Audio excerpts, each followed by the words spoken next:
ನಮಸ್ತೆ ಎಲ್ಲರಿಗೂ. ನಾನಿವತ್ತು ಸೋರೆಕಾಯಿ ಪಾಯಸ ಮಾಡೋದು ಹೇಗಂತ ಹೇಳ್ತೇನೆ. ಫಸ್ಟಿಗೆ ಇಡೀ ಸೋರೆಕಾಯಿನ ಚೆಂದ ಮಾಡಿ ತೊಳ್ಕೊಳ್ಳಿ. ಆಮೇಲೆ ಅದರ ಸಿಪ್ಪೆಲ್ಲ ತೆಗೀರಿ.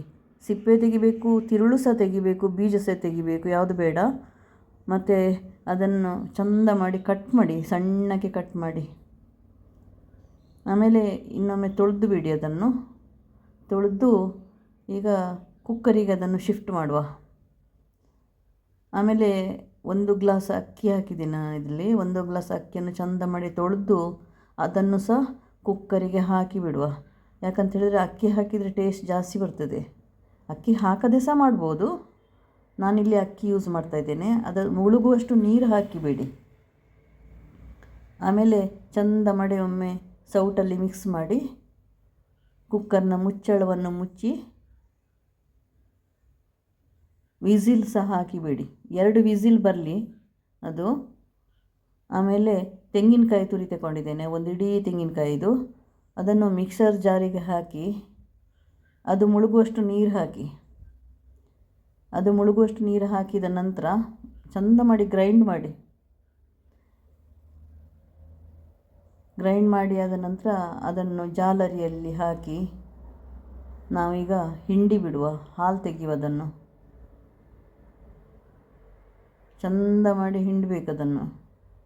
ಇದು ಮೊದಲನೆಯ ಹಾಲು. ಅದನ್ನು ಒಂದು ಸೈಡಿಗೆ ಇಟ್ಕೊಳ್ಳುವ. ಆಮೇಲೆ ನಾವು ಪುನಃ ಮಿಕ್ಸಿಗೆ ಹಾಕುವ. ಮಿಕ್ಸಿಗೆ ಹಾಕಿ ಪುನಃ 1 ಗ್ಲಾಸ್ ನೀರು ಹಾಕುವ. ಅದಕ್ಕೆ ನೀರು ಹಾಕಿ ಗ್ರೈಂಡ್ ಮಾಡುವ.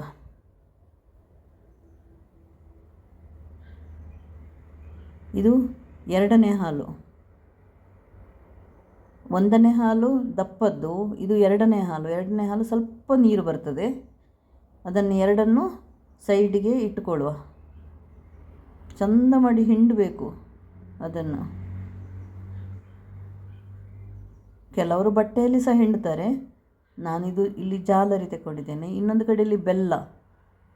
ಇಲ್ಲಿ ಈಗ ವಿಸಿಲೆಲ್ಲ ಆಯಿತು, 2 ವಿಸಿಲು ನೋಡಿ, ಚೆಂದ ಮಾಡಿ ಬೆಂದಿದೆ. ಇನ್ನು ಅದಕ್ಕೆ ಸ್ವಲ್ಪ ನೀರು ಹಾಕಿ. ನೀರು ಸ್ವಲ್ಪ ಕಮ್ಮಿ ಆಯಿತು. ನಾನೊಂದು 8 ಅಚ್ಚು ಬೆಲ್ಲ ಹಾಕಿದ್ದೇನೆ. ನೀವು ನಿಮಗೆ ಎಷ್ಟು ಸ್ವೀಟ್ ಬೇಕೋ ಅಷ್ಟು ಬೆಲ್ಲ ಹಾಕಿ. ಕೆಲವರು ಸಕ್ಕರೆ ಹಾಕಿ ಸಹ ಮಾಡ್ತಾರೆ. ಒಂದು ಕಡೆಯಲ್ಲಿ ಗೋಧಿ ಹುಡಿ ತಗೊಂಡಿದ್ದೇನೆ, ಕೆಲವರು ಅಕ್ಕಿ ಹುಡಿ ತಗೊಳ್ತಾರೆ. ನಾನಿಲ್ಲಿ ಅಕ್ಕಿ ಹುಡಿ ಇರಲಿಲ್ಲ, ಹಾಗೆ ಗೋಧಿ ಹುಡಿಗೆ ಸ್ವಲ್ಪ ನೀರು ಹಾಕಿ ಅದನ್ನು ಕುಕ್ಕರಿಗೆ ಹಾಕಿದ್ದೇನೆ. ಯಾಕಂತ ಹೇಳಿದರೆ ಅದು ಸ್ವಲ್ಪ ದಪ್ಪ ಬರಬೇಕು. ದಪ್ಪ ಬರೋದಂದರೆ ಮಂದ ಬರೋದು. ಚೆಂದ ಮಾಡಿ ತೊಳೆಸಿ ಸ್ವಲ್ಪ ಹೊತ್ತು ಬೇಯಲಿಕ್ಕೆ ಇಡಿ ಪುನಃ. ಯಾಕಂತ ಹೇಳಿದರೆ ಎಲ್ಲ ಮಿಕ್ಸ್ ಆಗಬೇಕು ಅದಕ್ಕೆ. ಯಾವುದು ಬೆಲ್ಲ ಅದು ಇದೆಲ್ಲ ಕರಗಬೇಕು. ಸ್ವಲ್ಪ ಉಪ್ಪು ಹಾಕಿದ್ದೇನೆ ಟೇಸ್ಟಿಗೆ.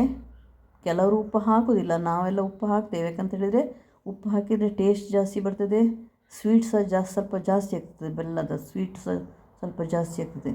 ಇದಕ್ಕೀಗ ನಾವು ಕಡ್ದಿಟ್ಟಿದ 2ನೇ ಹಾಲು ಉಂಟಲ್ಲ, ಸ್ವಲ್ಪ ನೀರದದ್ದು, ಅದನ್ನು ಹಾಕಿಬಿಡಿ. ಮತ್ತು ಚೆಂದ ಮಾಡಿ ಸೌಟಲ್ಲಿ ಸ್ವಲ್ಪ ಮಿಕ್ಸ್ ಮಾಡಬೇಕು. ಹಾಗೆ ಮಿಕ್ಸ್ ಮಾಡಿ ಸ್ವಲ್ಪ ಕುದಿ ಬರಲಿ. ಅದು ಸರಿ ಕುದಿ ಬರಿಬೇಕು. ಬೆಲ್ಲ ಎಲ್ಲ ಕರಗಬೇಕು. ಅದರಲ್ಲಿರುವ ಬೆಲ್ಲ ಫುಲ್ ಕರಗಬೇಕು. ಸ್ವೀಟ್ ಜಾಸ್ತಿ ಆಗಲಿಲ್ಲ ಅಂತ ಹೇಳಿದರೆ ಬೆಲ್ಲ ಹಾಕ್ಬೋದು ನೀವು. ಸ್ವಲ್ಪ ನೋಡಿ ಬೆಲ್ಲ ಹಾಕಿ. ಆಮೇಲೆ ಫಸ್ಟಿಗೆ ನಾವು ಕಡ್ದಿಟ್ಟ ದಪ್ಪದ್ದು ಕಾಯಿ ಹಾಲು ಉಂಟಲ್ಲ, ಅದನ್ನು ಹಾಕುವ. ಅದನ್ನು ಹಾಕಿ ಮಿಕ್ಸ್ ಮಾಡಿ. ಇನ್ನೊಂದು ಕಡೆಯಲ್ಲಿ ನಾವು ಸ್ವಲ್ಪ ಏಲಕ್ಕಿ ತಗೊಂಡಿದ್ದೇವೆ. ಏಲಕ್ಕಿಯನ್ನು ಚೆಂದ ಮಾಡಿ ಜಜ್ಜಿ ಅದನ್ನು ಹಾಕಿ. ಏಲಕ್ಕಿ ಬೇಡದವರು ಹಾಕಬೇಕಂತ ಏನಿಲ್ಲ. ಪಾಯಸಕ್ಕೆ ಏಲಕ್ಕಿ ಹಾಕಿದರೆ ಒಳ್ಳೆ ಪರಿಮಳ ಬರ್ತದೆ. ಆ ಗ್ಯಾಸನ್ನು ಆಫ್ ಮಾಡುವ ಕುದಿ ಬಂದ ನಂತರ. ಆಮೇಲೆ ಗೇರು ಬೀಜ, ದ್ರಾಕ್ಷಿ ಸಹ ಹಾಕ್ಬೋದು. ನಾನು ದ್ರಾಕ್ಷಿ ಹಾಕಲಿಲ್ಲ. ನಮ್ಮ ಮನೆಯಲ್ಲಿ ದ್ರಾಕ್ಷಿ ಹಾಕಿದರೆ ಎಲ್ಲರಿಗೂ ಇಷ್ಟ ಆಗೋದಿಲ್ಲ. ಗೇರು ಬೀಜ ನೀವು ಎಷ್ಟು ಜಾಸ್ತಿ ಹಾಕ್ತೀರ ಅಷ್ಟು ಟೇಸ್ಟ್ ಬರ್ತದೆ. ಚೆಂದ ಮಾಡಿ ಫ್ರೈ ಮಾಡಿ. ತುಪ್ಪ ಹಾಕಬೇಕು, ಎಣ್ಣೆ ಹಾಕಬಾರ್ದು. ಪಾಯಸಕ್ಕೆ ಯಾವಾಗಲೂ ತುಪ್ಪ ಹಾಕೋದು. ತುಪ್ಪ ಹಾಕಿ ಒಗ್ಗರಣೆ ಮಾಡಿ. ನೋಡಿ ಎಷ್ಟು ಚೆಂದಾಗಿದೆ. ಅಷ್ಟು ಕೆಂಪಾಗುವವರೆಗೆ ನಾವು ಹುರಿಬೇಕು ಗೇರು ಬೀಜವನ್ನು. ನೋಡಿ ಎಷ್ಟು ಚೆಂದಾಗಿದೆ ನೋಡಿ ಪಾಯಸ. ನೀವು ಬನ್ನಿ ಪಾಯಸ ತಿನ್ನಲಿಕ್ಕೆ. ನೋಡಿ ಹೇಗಾಗಿದೆ ನೋಡಿ. ತೆಂಗಿನಕಾಯಿ ಹಾಲು ಹಾಕಿ ಮಾಡಬೇಕು, ಭಾರಿ ಟೇಸ್ಟ್ ಆಗ್ತದೆ.